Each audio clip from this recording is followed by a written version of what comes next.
Selamat sore kepada Bapak dosen pengampu yang saya hormati, serta rekan-rekan mahasiswa yang menyaksikan. Perkenalkan, nama saya Muhammad Bayu Hanafi, NIM 202506003344 dari program studi PPJ Hukum. Hari ini saya akan memaparkan materi UAS saya yang berjudul Revitalisasi Nilai Pancasila di Era Kecerdasan Buatan AI. Menjawab krisis identitas dan degradasi moral generasi digital. Agenda presentasi. Presentasi ini akan saya bagi menjadi 3 bagian besar sesuai standar evaluasi. Pertama, pembukaan mengenai urgensi masalah. Kedua, pembahasan mendalam yang mencakup teori, analisis, kasus, hingga perspektif hukum. Dan terakhir, kesimpulan serta rekomendasi nyata bagi kita semua. Profil dan pengantar masalah. Rekan-rekan sekalian, kita tidak bisa memungkiri bahwa saat ini kita berada di tengah badai digital. Kecerdasan buatan AI bukan lagi sekedar film fiksi ilmiah. Ia sudah ada di kantong kita, mengatur apa yang kita tonton, apa yang kita beli, bahkan mulai mempengaruhi cara pikir.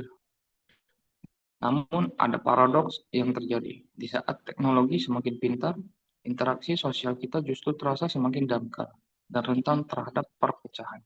Data penetrasi digital Indonesia. Mari kita lihat data terbaru di tahun 2024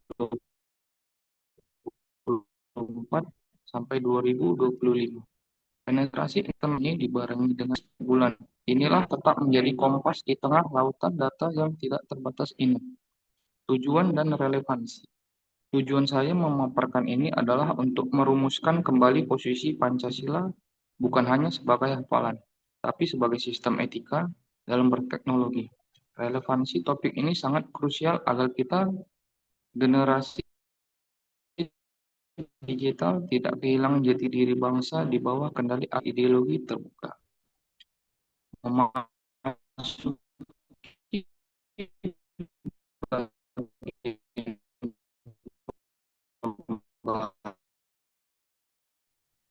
Video abang macet-macet. mari kita tinjau dari sistem adaptif perubahan zaman permasalahan hasil berikut. Abang,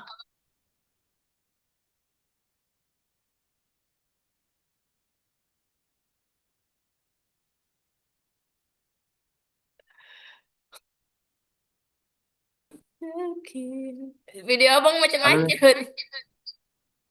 ini udah masuk.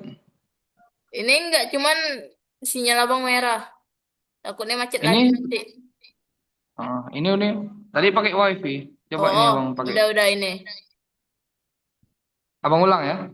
Ya, ntar geser dulu. Udah bang.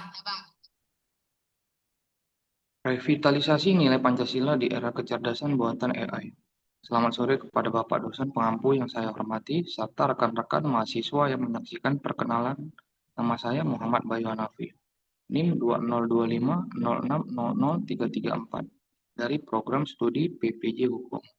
Hari ini saya akan memaparkan materi UAS saya yang berjudul Revitalisasi Nilai Pancasila di Era Kecerdasan Buatan AI. Menjawab krisis identitas dan degradasi moral generasi digital. Agenda presentasi. Presentasi ini akan saya bagi menjadi 3 bagian besar sesuai standar evaluasi. Pertama, pembukaan mengenai urgensi masalah. Kedua, pembahasan mendalam yang mencakup teori, analisis kasus, hingga perspektif hukum. Dan terakhir, kesimpulan serta rekomendasi nyata bagi kita semua. Profil dan pengantar masalah. Rekan-rekan sekalian, kita tidak bisa memungkiri bahwa saat ini kita berada di tengah badai digital. Kecerdasan buatan atau AI bukan lagi sekedar film fiksi ilmiah. Ia sudah ada di kantong kita, mengatur apa yang kita tonton, apa yang kita beli, bahkan mulai mempengaruhi cara kita berpikir. Namun ada paradoks yang terjadi di saat teknologi semakin pintar, interaksi sosial kita justru terasa semakin dangkal dan rentan terhadap perpecahan. Data penetrasi digital Indonesia. Mari kita lihat data terbaru. Di tahun 2024 sampai 2025, penetrasi internet di Indonesia telah mencapai lebih dari 79%. Namun, pertumbuhan ini dibarengi dengan angka hoaks dan ujaran kebencian yang masih tinggi, mencapai ratusan isu setiap bulan. Inilah tantangan besar bagi Pancasila. Bagaimana nilai-nilai luhur kita tetap menjadi kompas di tengah lautan data yang kita tidak terbatas ini. Tujuan dan relevansi. Tujuan saya memaparkan ini adalah untuk merumuskan kembali posisi Pancasila bukan hanya sebagai hafalan, tapi sebagai sistem etika dalam berteknologi.